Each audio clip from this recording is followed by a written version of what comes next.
Dance Festival. I'm Debra Cash, for those of you who haven't met me before. I'm the scholar in residence here at the festival this year.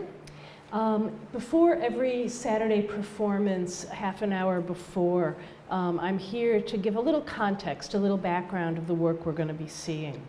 And one of the great strengths and the great pleasures of the Bates Dance Festival is the way Laura Four and the staff here have created ongoing relationships with certain important world dance companies over the seasons, over the years, and in some cases over the decades. David Dorfman Dance has been associated with the Bates Dance Festival for more than 20 years. How many of you have seen this company before? A big percentage. And how many of you are studying with or have studied with David Dorfman and some of his dancers? So great, wonderful. That's a rich set of relationships. David's interested in exploring just that, the network of relationships that we all exist inside. He's interested in how we look at our past, how we look at our present, and what that means about what we're building for the future, whether it's our personal future, the future of our artistic enterprises, or the future of our families. He said the other day that when you return to a familiar place, to reconsider it or even to start something new, you meet a different part of yourself. And I thought that was really lovely.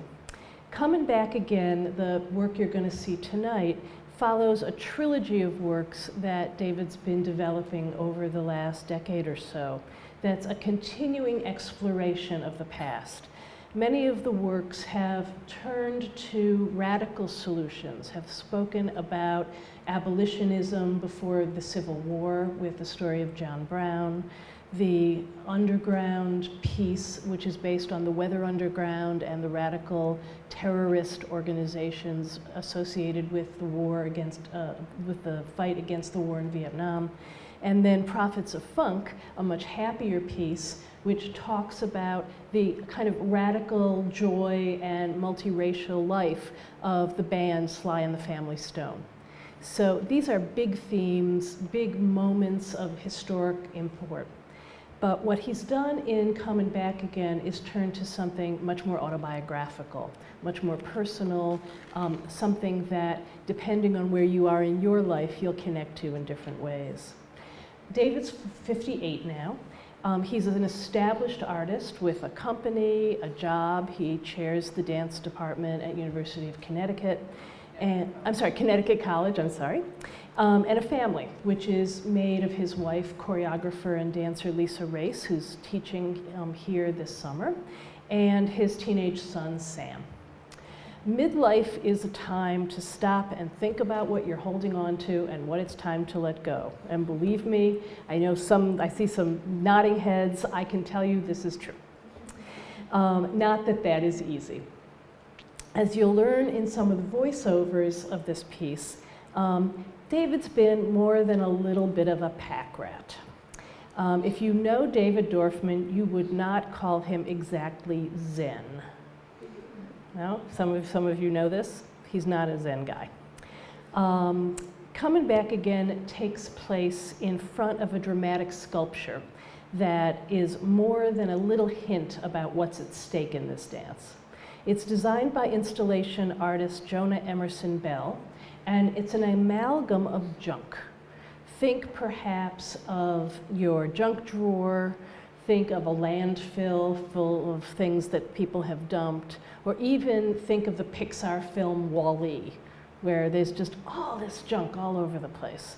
And if you look closely at the elements of that pile that's random and chaotic, you actually will start to recognize individual items. They're the blades of an electric fan, an outmoded computer monitor, a mattress.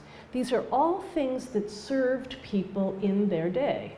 They were useful, they had a role in the world, and now they've been put aside.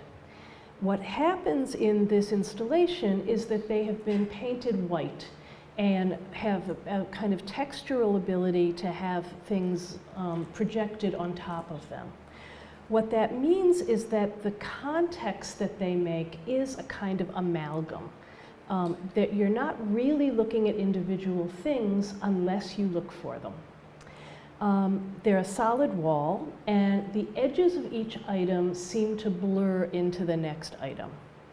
Now, I think that's pretty interesting because in some ways that's very much David Dorfman's choreographic method too. The steps blur into each other. There are things that are referential, but then they kind of take off and move into abstraction. There's certain things that are presented in one way and juxtaposed in a certain set of combinations, and then suddenly that element is here all by itself doing something different. And I think the sense of richness we get is that there's a mundane base, but it's taken to another plane. Unlike the iconic 1970s and 80s dances that were in Prophets of Funk, one of the things that you'll see in the dancing here is that there's a kind of flow that feels unfinished and almost unrehearsed, even though some of it is an organized improvisation. A lot of it is set, but there's a kind of deliberate messiness and a sense of things could go any way you want it to go. And some of that is because the two women and two men in this cast, Kendra Potier, Christina Robson, Carl Rogers, and Raja Feather Kelly, have contributed their own movements to the choreographic project. David explained in his show and tell on Tuesday night that he feels people have signatures that they travel through life with. And you'll see some of those movement signatures here and how David Dorfman builds a work out of the similarities and differences among these very different and all very beautiful dancers. You'll also see the value that he places on mutuality. This is a way that the dancers connect as people in the course of this work. Even if they're executing really tricky flying partnering or things where things are at the edge of risk, there's a sense that they know where each other is in space and they can trust each other to catch them when they fall. There's a sense of place, there's a sense of commitment that seems to go beyond the stage space that we're watching the performance in.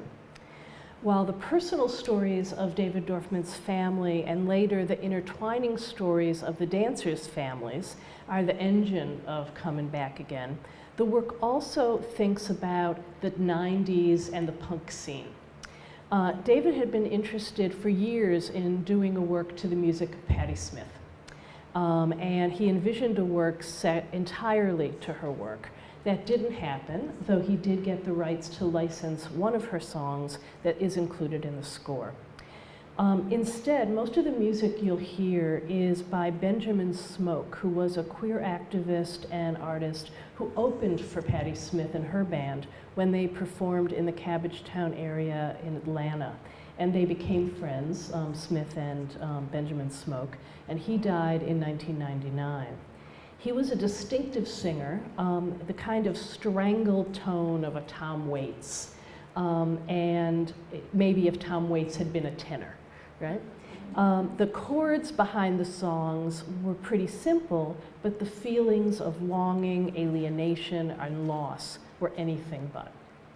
Tonight, Smoke's work is being played and reimagined by an onstage band that's a combination of David Dorfman dance musicians, people he tours with, and musicians of the Bates Dance Festival faculty, who are performing here as a special treat for us, and David Dorfman himself on accordion.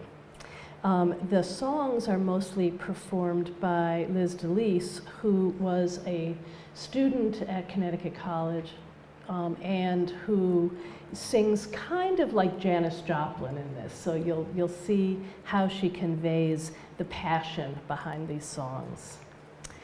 From the side of the stage, David Dorfman's in exactly the right position to see and comment on the action. So when he stands with the band, he's kind of the intermediary. The band's in one corner, he's there with his accordion, the dancers are out in the space. And there's a sense that he knows both sides of the story. And I think that that plays out in a very beautiful way, but that there's no clear evaluation of where things are going to come. And I think Coming Back Again is ultimately a choreographic demonstration of one of the lines in Benjamin Smoke's songs that you'll hear tonight. The line is, "Learn to love the dirt you leave behind." And it's hard to live in a messy world, but for most of us, it's the best we can do.